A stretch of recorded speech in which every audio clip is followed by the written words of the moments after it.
Om Swastiastu. Perkenalkan, nama saya Putu Bendera Ridha Winata dengan NPM 2021-6212-1129 dari kelas A3. Pada kesempatan kali ini, saya akan mempresentasikan tugas mata kuliah metode perencanaan satu dengan topik program arsitektur. Adapun topik yang akan saya bahas yaitu yang pertama, definisi program arsitektur, yang kedua proses program arsitektur, yang ketiga konsep arsitektur, yang keempat teknik presentasi konsep, yang kelima program ruang, dan yang terakhir analisis apa.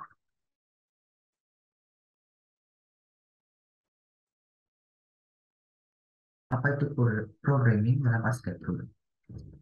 Menurut para ahli, programming dapat diterapkan sebagai berikut. Pertama, programming adalah proses mengidentifikasi dan mendefinisikan kebutuhan-kebutuhan desain dari sebuah fasilitas dan mengkomunikasikan persyaratan klien kepada perancang menurut pengalaman menggunakan hardware. Programming adalah suatu proses yang menunjukkan dan menerjemahkan secara sistematis misi dan tujuan dari suatu organisasi, grup, atau individu dalam hubungan aktivitas perangkatan yang terintegrasi, sehingga menghasilkan bangunan atau fasilitas yang efisien dan fungsional menurut Fraser 1989. Programming adalah tahap penetapan masalah dan tahap perencanaan dari desain proses dan biasanya berperan sebagai layanan pre-design menurut George 1993. Sedangkan menurut Kamus Webster 1966 mendefinisikan program sebagai perencanaan prosedur. Pemrograman arsitektur adalah proses pengaturan informasi sehingga informasi yang benar dapat secara tepat tersimpan dalam proses desain dan keutusan yang tepat dapat dilakukan untuk menghasilkan hasil dan dari desain bangunan tersebut. Berikut merupakan proses desain. Dalam melakukan pengembangan dalam program arsitektur, terdapat 3 proses penting yang dilakukan pada saat awal perancangan, yaitu identifikasi masalah atau programming, yaitu yang kedua konsep, yang ketiga skematik desain. Berikut pembahasan tentang identifikasi masalah. Berkaitan dengan pengumpulan dan pengaturan informasi yang diperlukan dalam rancangan, antara lain menetapkan hal-hal yang diperlukan oleh klien dan permasalahan yang benar.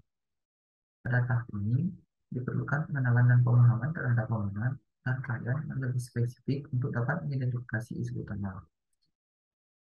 Identifikasi masalah merupakan proses desain untuk menyelesaikan masalah yang ada dengan rumusan pemecahan masalah. Kedua, konsep. Konsep dalam arsitektur yaitu mengemukakan ide-ide dan hasil pengamatan seorang arsitek. Konsep merupakan bagian penting dari sebuah perencanaan arsitektur.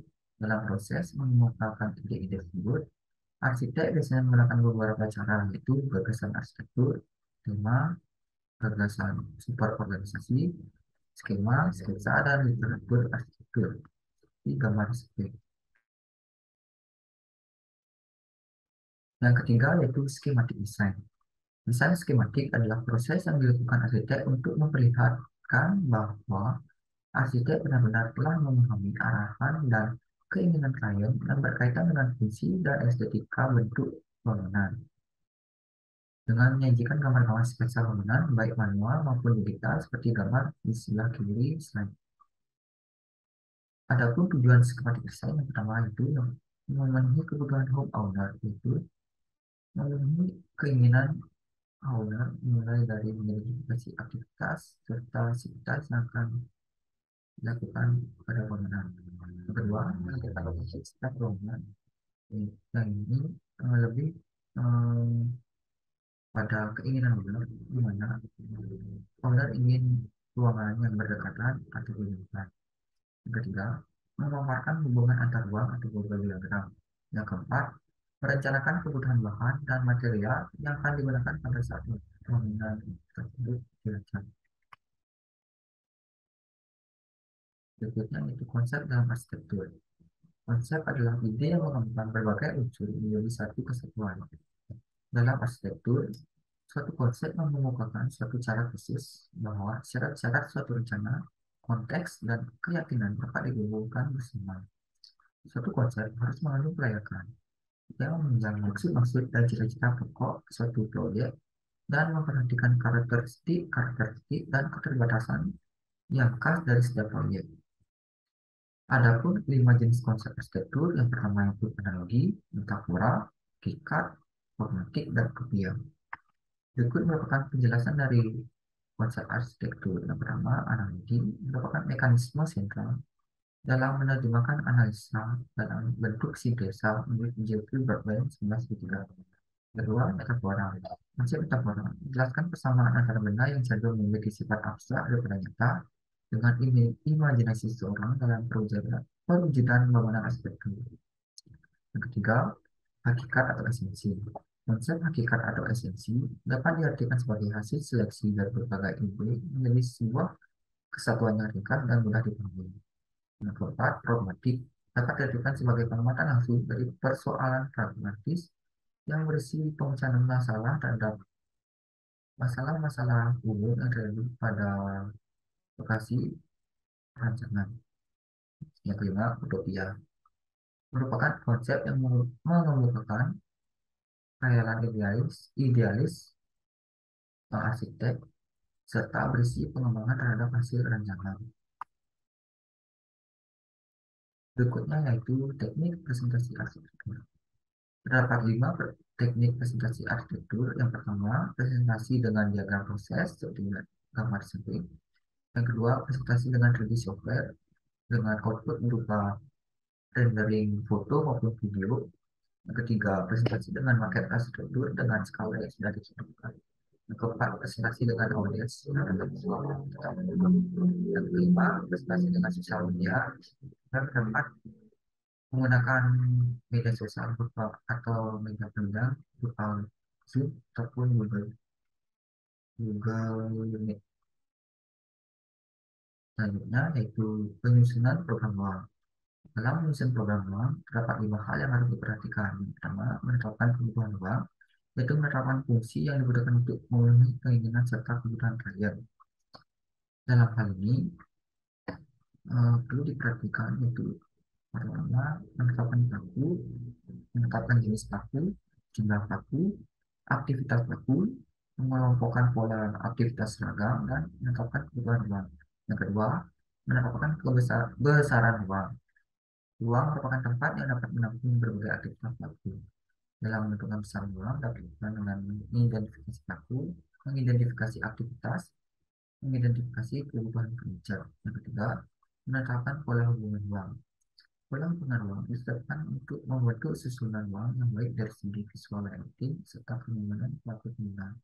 Yang keempat, menetapkan zoning atau pengelompokan uang. Zoning ditetapkan untuk mengetahui sifat uang. Pengelompokan fungsi uang berguna untuk kemudahan dalam sifat-sifat uang berdasarkan aktivitas. Yang kelima, menetapkan kualitas uang. Fasilitas bangunan harus dibuat dengan mengutamakan kepentingan dalam kesehatan, keamanan, serta kenyamanan bagi pengguna uang. Yang terakhir yaitu analisis tapak. Analisa tapak adalah sebagai tahap dalam merancang sebuah objek perancangan berdasarkan fakta empiris berupa kondisi existing tapak. Analisa tapak ini bertujuan untuk menyesuaikan objek perancangan dengan kondisi existing tapak dengan tanaman yang terdiri dari beberapa alternatif. Dalam menganalisis tapak, terdapat hal-hal yang perlu diperhatikan yaitu analisa lingkungan, yaitu mengetahui infrastruktur apa saja yang terdapat di sekitar lokasi tepat. Yang kedua, analisa fungsi, yaitu mengetahui fungsi-fungsi yang akan dibangun di tempat. Yang ketiga, analisa posisi tempat, yaitu infrastruktur yang berpotensi jika dibangun di tempat tersebut. Yang keempat, analisa view, yaitu analisa dari sumber pengamat. Yang kelima, analisa tautan wilayah. Yang keenam, analisa iklim dan tautan matahari yang berisi tentang curah hujan serta analisa tentang cahaya matahari. Yang selanjutnya, analisa pencapaian dan sirkulasi. Yang kedelapan, analisa topografi yang bertujuan untuk mengetahui kemiringan tapak. Yang kesembilan, analisa kebisingan dengan output desibel yang bertujuan untuk mengetahui kebisingan dari sekitar tapak. Dan yang terakhir, analisa ruang data terbuka hijau yang digunakan untuk memanfaatkan lahan hijau yang tersisa dari hasil rancangan. Nah, itu tadi presentasi yang dapat saya sampaikan. Jika terdapat kesalahan kata, semua saya tutup dengan tong sentik. Om, santi, santi, santi, om.